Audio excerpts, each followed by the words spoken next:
Hello and welcome back to my channel. Do you remember the way that I was?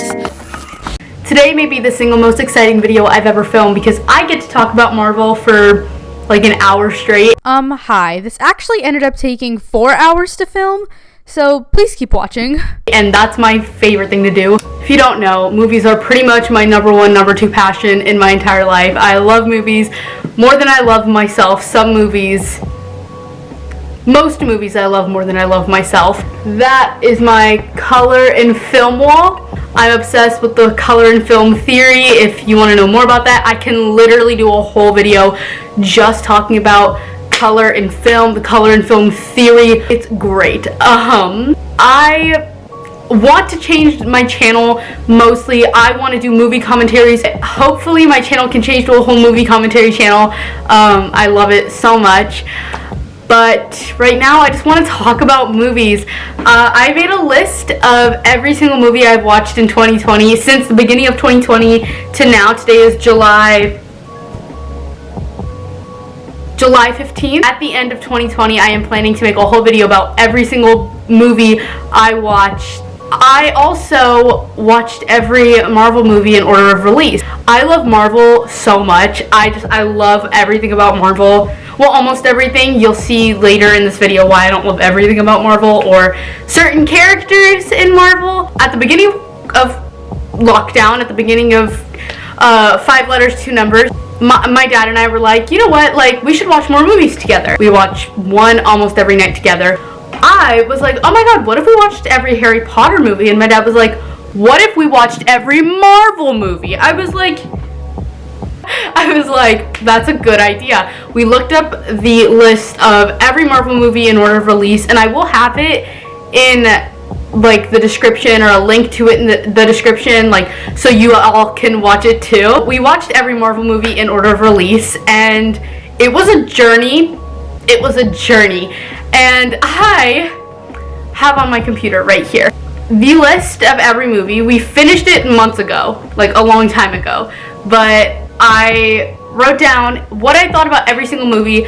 I'm not going to be ranking the movies because that would be really hard, and I love each one, or almost each one, for something special about them, but I am rating them. I am rating them out of 10 each one. Yeah, should I do something fun? Should I do like 10 deserved but sadly not awarded Oscars? I don't think there's ever been a Marvel movie that's been nominated for an Oscar, and that's sad because there's one specific one that I think deserves every Emmy, every Golden Globe, every Oscar in the world, and if we were ranking these, it would be 10. Or no, it would be the number 1. Out of 10 Nicki Minaj Pink Friday albums, it goes to Pink Friday is in stores tomorrow. Give it up for Pink Friday, you guys! Yeah, okay, I guess that's what we're gonna go with. I don't know. Give it up for Pink Friday, you guys! So, I have notes on here. I am most likely, a lot of the time, going to be reading off these notes, but I think it's funny how I literally wrote these bullet points like I'm talking. Like, I literally wrote asterisk, chef's kiss, asterisk. Okay, so I guess let's just get started. I'm like nervous to start this video. The first one that my dad and I watched together was SpiderMan, the first SpiderMan that released in 2002.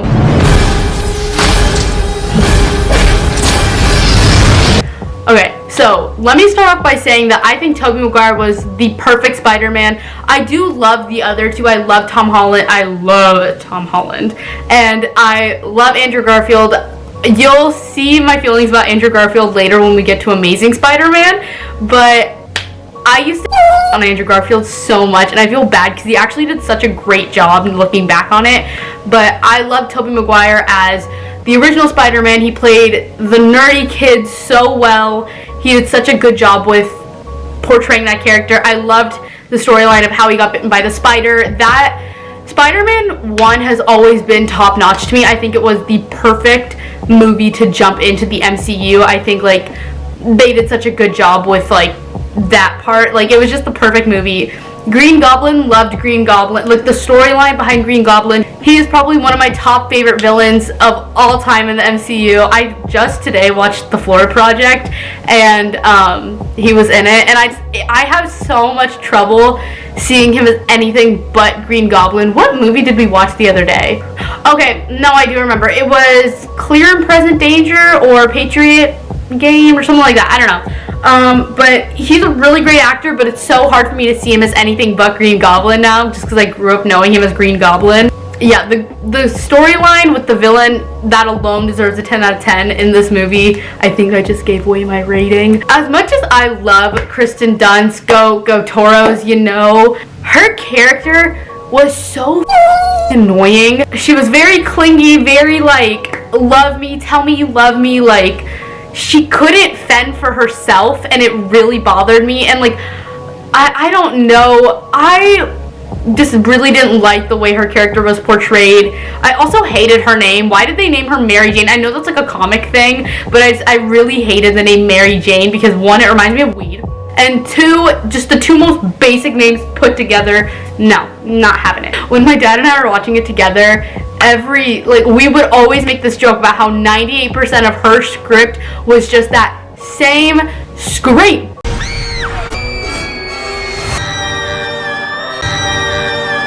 It didn't change. She always had the same scream, and it was literally all she did. I loved this movie. I think, even though I didn't like her character, the casting was so amazing. They did such a great job on casting. So I am rating this movie a 10 out of 10. 10 out of 10 Nicki Minaj Pink Friday albums. 10 out of 10 deserved but not awarded Oscars.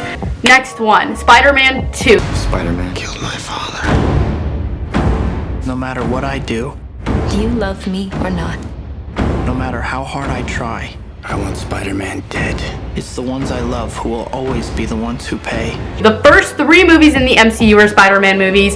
My dad and I got, like, as much as I love Spider-Man, we got so tired of watching Spider-Man movies.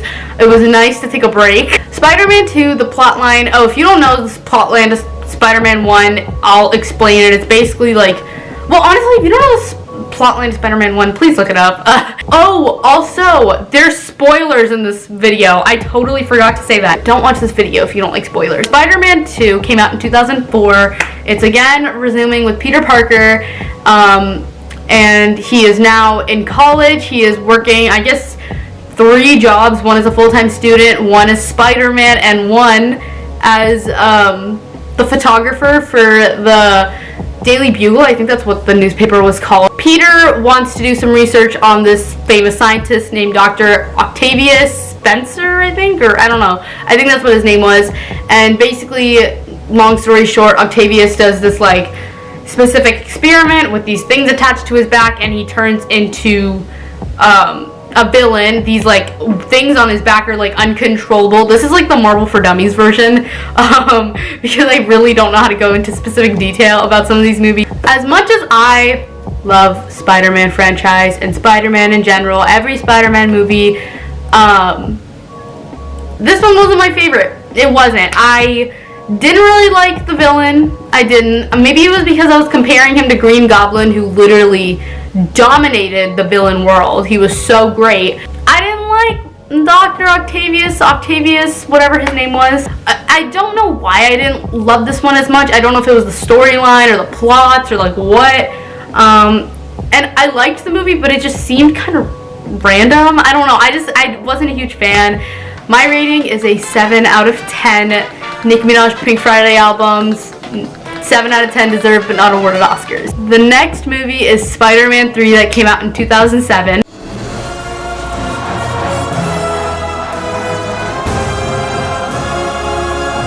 I love this one. I think it was the perfect full circle moment. Spider-Man isn't technically Marvel. I don't know why or what the heck that means. I consider the 3 Spider-Mans to be together. You know what I mean? Like, they are their own franchise on its own. I think this was the perfect full circle moment for that entire little franchise. I've always liked Sandman. What is this?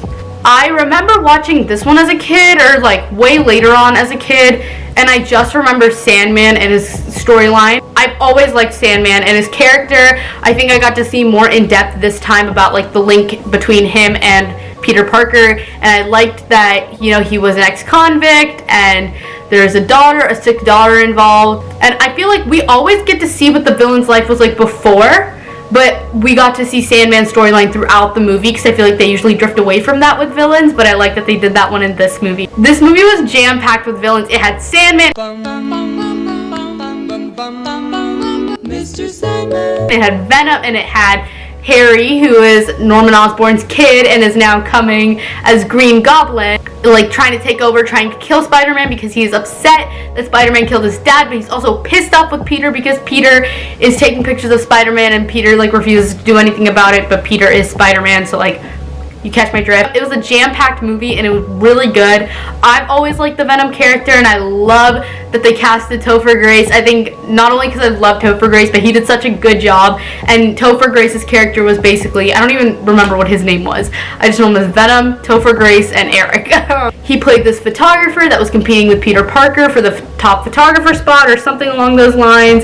And I really, really liked his character. He did such a good job portraying it. I also love in the end how, like, even though Green Goblin was pissed off with Spider-Man and Peter Parker, he ended up sacrificing himself for him. Like, it was just a perfect full circle movie, but not 10 out of 10 material, so I gave it a 9 out of 10. We are now stepping out of the Spider-Man franchise into Iron Man 1 in 2008. What are you building, Stark? I want to protect the people I put in harm's way. Yeah, I can fly. I love Iron Man. I love the franchise. I love the superhero. You'll hear me say the word franchise a lot in this video. I liked this movie. I think it was a good segue movie into the rest of Avengers and the rest of the Iron Man movies, but it wasn't my favorite. I enjoyed the beginning, but it was a bit slow, like when he was in the desert and being chased by those guys, and like regardless, I still really liked the villain, who was his business partner. I liked that they made it him and his dad's business partner, that basically like wanted to take it over, but instead Tony got handed the business. You'll see them do this a lot in a lot of Marvel movies, but at the time I thought that the idea of the guy making his own suit was really creative, and I thought it was really cool, even though they do that a lot in a lot of Marvel movies. But maybe it was because of the Tesseract heart that Tony has. I thought it was interesting how he tried to recreate it and then use that to like power the machine, or you have to watch it to know what I'm talking about, but like I thought that was a creative storyline. I feel like everybody loves Pepper and Tony's relationship. I love Pepper and Tony's relationship, and I'm sad that it didn't start till Iron Man 2, but I'm also happy. I think it was smart on their part because it was a good way to like kind of keep people hanging. You know, I gave this movie, I wrote down a 9 out of 10, but I'm actually gonna give an 8.5 out of 10. I don't know if it's deserving of a 9. You'll see why. I got harder with my ratings as I went on. Next, The Incredible Hulk. I don't want to control it. I want to get rid of it. What the hell was that? This was the only movie Hulk ever got as a character or anything. Hulk was played by Edward Norton, who was in some of the other movies that I've liked, like The Italian Job. He was in Moonrise Kingdom, and I have a lot of him on my wall actually, but needless to say, not a huge fan. I've never been a huge Hulk fan in general. He's never been my favorite superhero. If anything, the only thing he really provides for me is comic relief, but this movie there was no comedy in this movie. I don't always like look for that, but knowing Hulk's character, they didn't really start using him for comic relief until Avengers. I do like that they made Hulk's character intelligent with the whole doctor scientist thing, but I didn't see a lot of that shine through in this movie. I really started to see that more with Mark Ruffalo's character in the Avengers. Yeah, I think they bring out the more science intelligent part of him in the Avengers franchise, which I mean I understand because it would have been hard to work it into this movie, because this movie was very much about him trying to figure out how to use his powers, how to lower his heart rate so that he can manage the beast in him. I don't know. The beginning is a bit slow, and not like slow like Iron Man was in the beginning, it's like you want to just fast forward it, because I feel like a lot of it was very unnecessary. You kind of just want to fast forward it to when the Colonel starts chasing him and like the government wants him and all that stuff. Contrary to what a lot of people say, I actually enjoyed Edward Norton playing Hulk, but I only liked him for this movie. I don't think he would have been able to play Hulk or Bruce Banner for Avengers. I think Mark Ruffalo does a great job at doing that. Yeah. Even though like I liked in Spider-Man 3 when Venom, aka Evil Spider-Man, is fighting regular Spider-Man, and in Iron Man when Iron Man is fighting like the guy who made a suit replica or whatever, I was not a fan of that in this movie when they tried to make the guy like have the same genetics, and like I was not a fan. My overall rating for this movie is a 5.5 out of 10, which I think is the lowest rating. I've given other movies this rating, either a 5.5 or a 5. You really won't see me go lower than that in any of these movies because like they're not idiots. Like they did a good job, but like this is probably the lowest, is a 5 or a 5.5. Now we're on to Iron Man 2, which came out in 2010. Our priority here is to have you turn over the Iron Man weapon to the American people. And now, like all guilty men, you try to rewrite your own history. And you forget all the lives the Stark family has destroyed.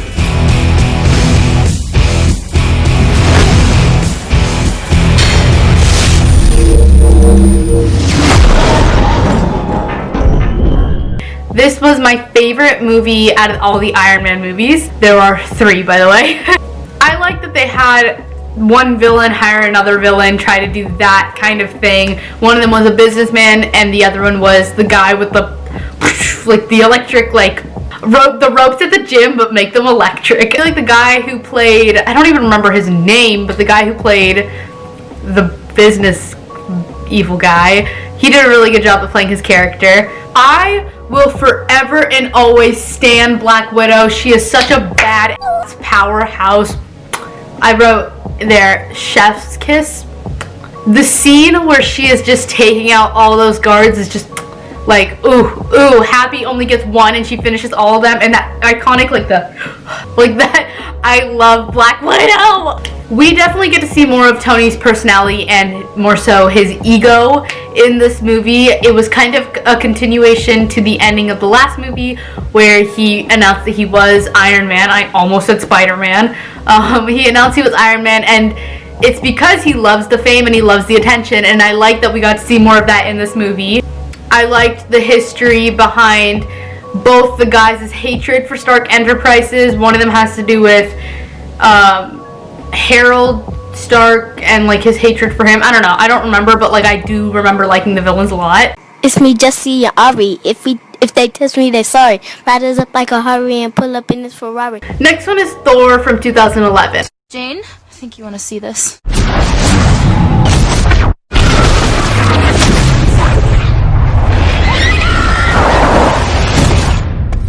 You alright?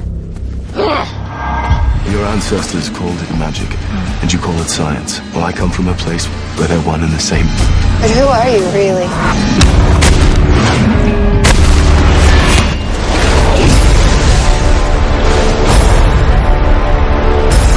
I will return.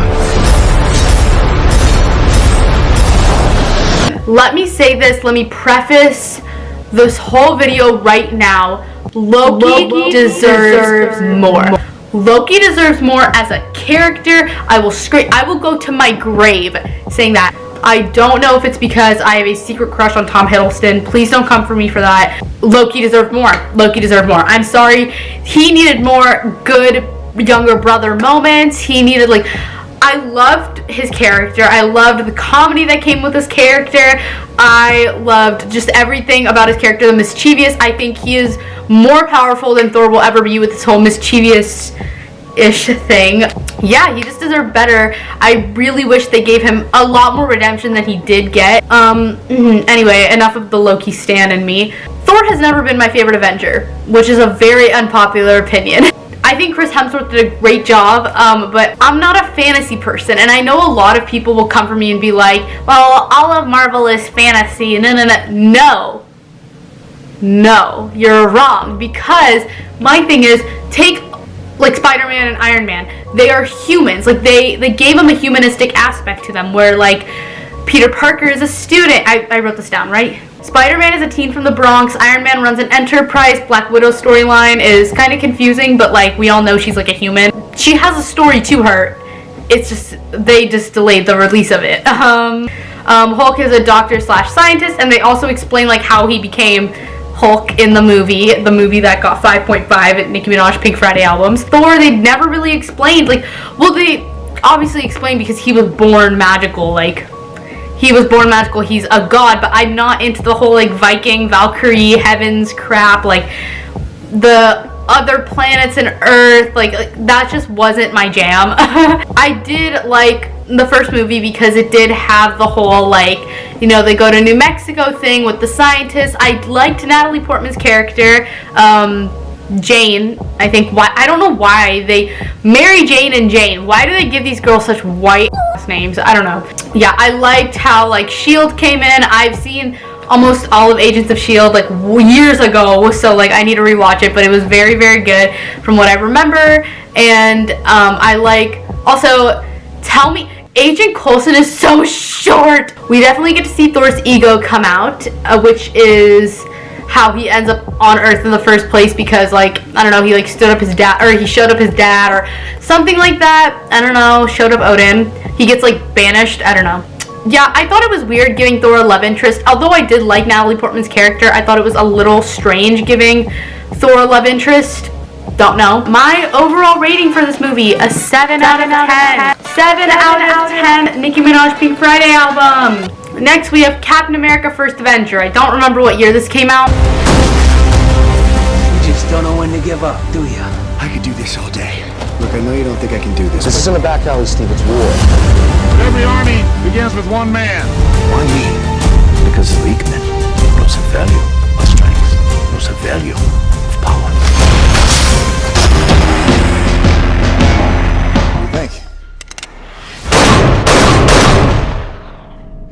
I think it works. Your enemy is not what you expect. Captain America's storyline and his character, his casting, top notch. I love Chris Evans. All of Chris Evans. We love Chris Evans. I like that it was more of a 70-30, 60-40 kind of thing with his backstory versus the actual villains and the fighting. I like that they started him out as like a skinny little kid who couldn't get enlisted in the army, and I like the way that he became Captain America with the whole experiment.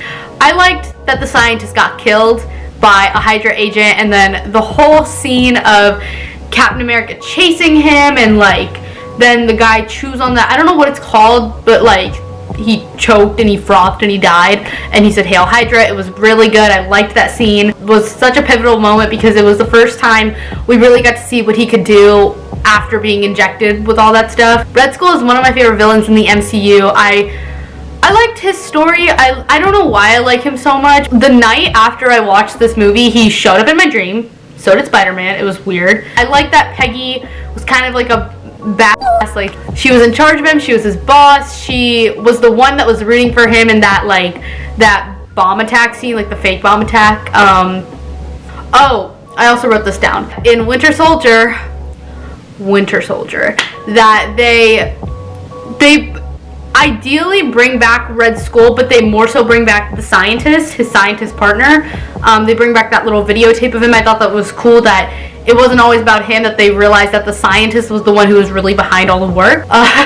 Overall rating, a 9 to 9.5 out of 10. I said the only reason that it isn't a 10 is because of how good Winter Soldier is. Oh, I cannot wait to get to Winter Soldier. We are now at the Avengers. There was an idea to bring together a group of remarkable people. So when we needed them, they could fight the battles that we never could. the first Avengers that came out in 2012. I'm gonna have to like read these off. So I said, something I've always liked in any Avengers movie involving Loki is that it always had one main source, which was, or conflicting goal, which was the Tesseract. It was always about getting the Tesseract. That was the one thing Loki wanted. He deserved more. It's hard to review a lot of these movies because there's so much jam-packed into them, but I've always liked the fact that Steve and Tony didn't really like each other. Iron Man and Captain America always butted heads over something or another. No offense, but I don't play well with others. Big man in a suit of armor. Take that away, what are you? Genius, billionaire, playboy, philanthropist. They definitely did that on purpose because it set like the way to Captain America Civil War. Favorite scene, I saw this movie when I was a kid, or when it first came out, or maybe a couple years after that. I didn't remember a lot, but my favorite scene has always been, even when I saw it then, was when when Loki was in Tony Stark's mansion or whatever, and he's like, I am Loki, son of Odin, and Hulk's just like, Enough! You are all of you beneath me. I am a god, you dull creature, and I will not be bullied by that.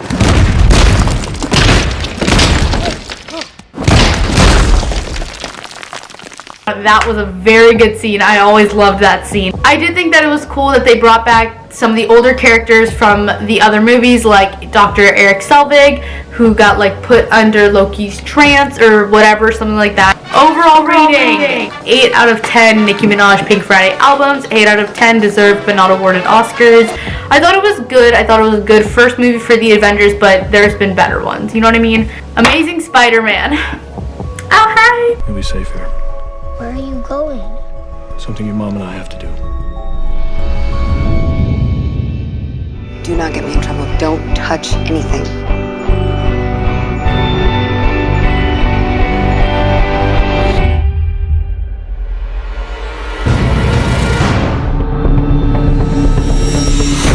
Peter, what's going on?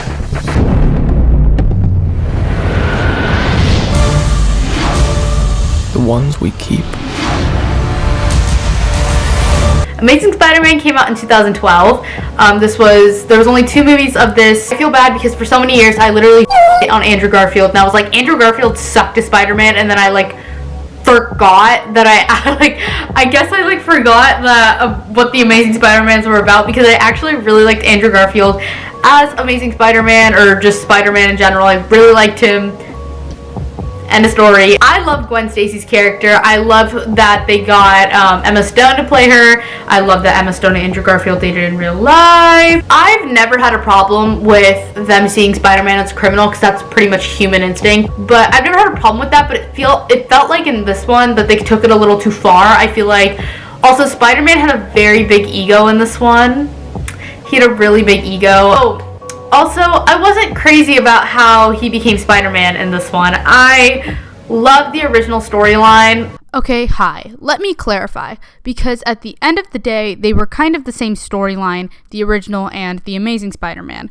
But this one was a lot more elaborate because the spider could only affect him because of the DNA. His dad used his DNA. And so I like those little Easter eggs. But I wasn't crazy about the fact that they were essentially robotic spiders. Okay, bye. He got bitten by the spider, and yes, he did get like bitten by a spider in this one, but it was like a bunch of spiders just covered him. It's like your worst nightmare, but with spiders. I do like that we got to talk about Peter Parker's dad. I thought that was interesting, and I like that they kept the theme of Oscorp, but they moved it to be Peter Parker's dad and that one guy. I liked the villain in this one. I like that he was a big lizard and everything. One thing I didn't like, I don't remember if Harry and Norman were in the first Amazing Spider-Man or the second one. I didn't like the storyline with Harry and Norman. I think they should have saved that and kept it for the first Spider-Mans. I don't think they should have brought it back in Amazing Spider-Man. I didn't like the people that played them. I just love the original Green Goblin, and I love James Franco as Harry. It just felt very weird to me to bring that back, and that's coming from me, someone who literally loved the Green Goblin storyline. One thing I thought was so cool while I was watching this movie is how they didn't just pick up a random girl, like a random female character as the lead. They did a continuation of Spider-Man 3. In Spider-Man 3, Topher Grace's character, aka Venom, is dating Gwen Stacy, aka the sheriff's daughter, and in that one scene where the building is like, and she's like falling, the sheriff's like, that's my daughter, and he was like, I'm dating your daughter. Like, if you pay attention to the details in that, you come back to Amazing Spider-Man, Gwen Stacy is the sheriff's daughter and Spider-Man is dating her. It's just the attention to detail. I'm glad they didn't continue with MJ in this one.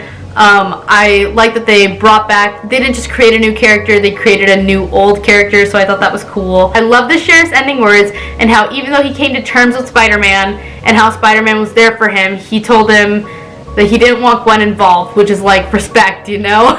Oh my god, the first kiss scene on the balcony, oh, and even more so, the bedroom kiss scene where she calls him Bug Boy. Ooh, so superior to the upside down kiss scene. Overall rating, I gave it a 10 out of 10. I really love Amazing Spider-Man. Yeah, 10 out of 10 Pink Friday albums.